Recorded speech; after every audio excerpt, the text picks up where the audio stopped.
Good morning. On behalf of the Board of Trustees of Lexington School District 2 and the administration of Airport High School, I welcome everyone to the rollout of the EverFi financial package, which is going to be a wonderful tool to teach our students financial literacy. So we thank you for being here.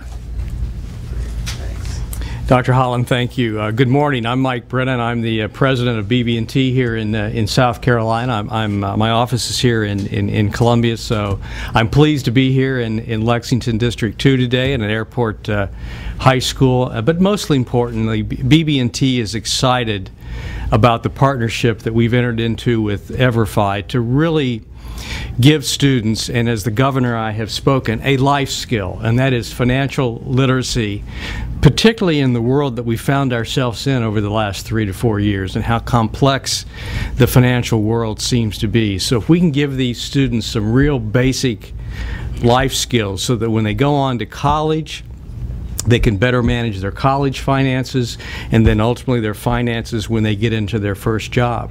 And ultimately, we believe they will be better citizens of South Carolina and ultimately help even improve the per capita income goal and the economic well-being of our entire state. So we're excited about this, and I'm most excited because the governor's excited about this, and but I'm not going to take your pizzazz away from you, Governor, okay, so please. Thank you. Thank you, Mike. Let me put this all into perspective to tell you what this means. We have a great cooperation and combination with EverFi, with the South Carolina Bankers Association, and with Mike with BB&T, and they have come together along with the governor's office to say this is where we need to move South Carolina going forward. We want to teach our children life skills, and the best way to do that is they need to know what a credit score is. They need to know how to fill out a checkbook. They need to know how they're going to pay for college. They need to understand what the ramifications of all of those things are. But we have to do it in a way that's fun. I have 2 children, and I know you can give them a book all day long, but you sit them in front of a computer and they soak it up. And so what they have done is come up with this great product that will allow kids to learn life skills that will take them long past any textbook and really teach them how to be productive citizens. But the best part about it is when you are in a budget year that's tough, you go to your business partners to help you and the private sector to help you. And so this is a private sector solution to our education system that is not costing the taxpayers $1, but is saving these kids from having to learn lessons later on that could be hurtful. And so this is something that I am very proud of. I think that you are seeing this as part of the innovative things that we talked about that we're going to do from the governor's office with the private sector to give more to our kids in education and to do more for the citizens of our state. We are offering this to every superintendent across the state. Letters are going out today telling them that this is an opportunity that we support, that General Zay supports, and that we want to see this happen across the state, and we're going to look at making this part of the South Carolina curriculum. And I just want to thank EverFi again. This is a brilliant move for our citizens in our state. The fact that we are able to do this with private dollars is exciting for us. Mike, BB&T stepping up to the plate is huge for us. It shows your commitment to the kids of South Carolina, and it shows your commitment to the families, and South Carolina is very proud today. This is an exciting moment to be able to say that this is what happens when the private sector gets involved with education. Great. Thank you. Great. I'll just say there's literally nothing more to say than that. I just wanted to thank Superintendent Holland and the principal and others at this school. This is we feel really privileged when we get an opportunity to spend time in schools. We're in thousands of schools across the country, and we are just so excited about this opportunity in South Carolina. You know, I tell people all the time the best way to describe this is it's kind of like if you didn't teach driver's ed and then you walked around and you said, wow, it's interesting there are so many car crashes all over the place. And in many ways, you know, what we've been doing is kind of sending out little financial car crashes everywhere across the country, and that we're sending out students into the workforce, into jobs, into college that really aren't as prepared as they should be for a lot of things that still puzzle a lot of us, you know, as we get older. When I met with the governor a couple weeks ago, one of my colleagues said, well, how was it? And I said, listen, this was great. I said, I described described you as wonderfully impatient in the way that you weren't someone who was going to wait.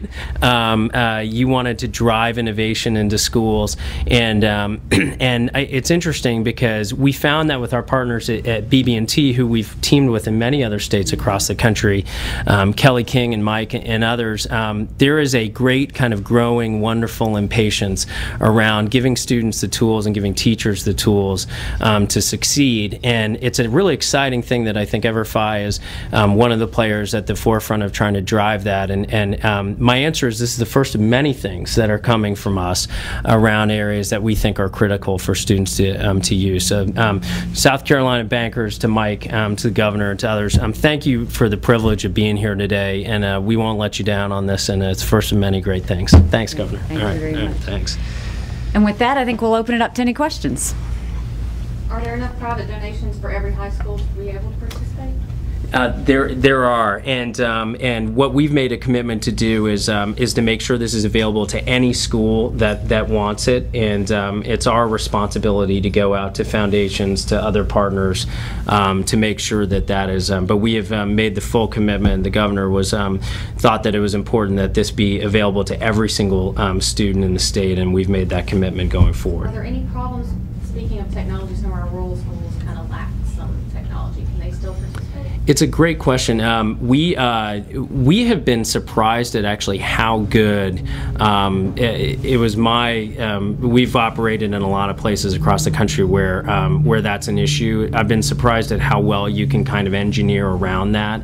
We've done things like build downloadable versions and things that literally can run off. I always say, a hamster running around a wheel driving the internet. So we haven't run into too much in certain places. We've always been able to fix it if there's a problem. So. And Shauna, this is the first of many innovative things you're going to see us do in South Carolina on bringing the private sector in to get involved in education. So in those areas that are more challenged, we're focusing on those as well in terms of technology and how we can bring private dollars in.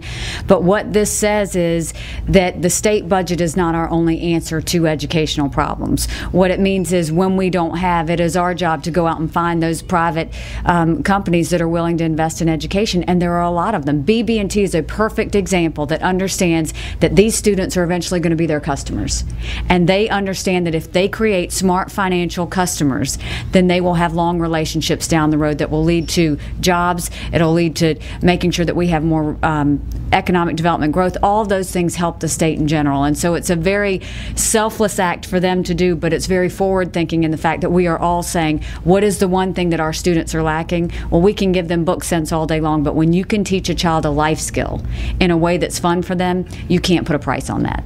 And one thing on that, Governor, that's been interesting that we've seen is this is kind of the ultimate trickle-up scenario where students are going home, and this becomes a real conversation piece around families. And a lot of times our students wind up in better places than their parents have wound up in terms of the knowledge base that they're getting. So we think the impact of what Mike hit on, if you take a small town, and if you think about the compounding effect of every single graduate of that school district coming out knowing this stuff and compounding that year over year after year, the type of place for it to hire into, the type of place for it to lend into, the type of place for economic development is a pretty powerful idea. So that's something that we've seen in a lot of places. You mentioned you can't put a price tag on it, but let's try. How much is this donation? Are all these donations worth, or can you break it down on what a school would normally pay? We'll typically schools are the cost per school for just the EverFi portion of it is around $5,000 a school, and the commitment that BB&T has made is I can get back to you on exactly because it's multi-state, but it's in the many hundreds of thousands of dollars. And this will go to every high school in the state. This is something that every high school will have. The training is minimal. I think it's about a 30-minute training process for the teachers. And it's a 6-hour course for the students, and they get a certification in financial literacy. And when you can teach them what it means to have a credit card, what it means to go into debt, what a credit score means, what that means in terms of buying a house, how to pay for a student loan, these are great, great things. And so that's why I say you can't put a price on it, because this is valuable in terms of their future. Well, you said you want to make this a curriculum for across the state. Will you go to the State Board of Education for this? Yes. So what we are doing is we are offering this as an opportunity to every high school. We're encouraging them all to take it up. And they all have access to it, which will be a great thing. And those letters are going out today. And EverFi will get in touch with each and every one of those high schools. General Zase and I have also talked about how we can go about making this permanent curriculum for every school in the state, so that this becomes just a mandatory thing that we do going forward. EverFi specifically, or just financial literacy? EverFi in particular. I mean, here you've got the partnership of BB&T and EverFi with private dollars helping our public school system. It just doesn't get any cooler than that. And there's a lot. Yeah, sir. Go ahead. Sean, I think, you know, I'm the governor's appointee on the State Board of Education, and Dr. Zase and I have clearly talked about this, and we're going to make this happen in South Carolina. And from the standpoint of BB&T, our initial investment with EverFi is just that. I quite frankly see it growing over time. I mean, this has kind of been a new initiative for us, but we think based on the success we're already seeing that our investment is going to continue to grow in this regard. Any other questions? Okay. Thank you very much. We appreciate it.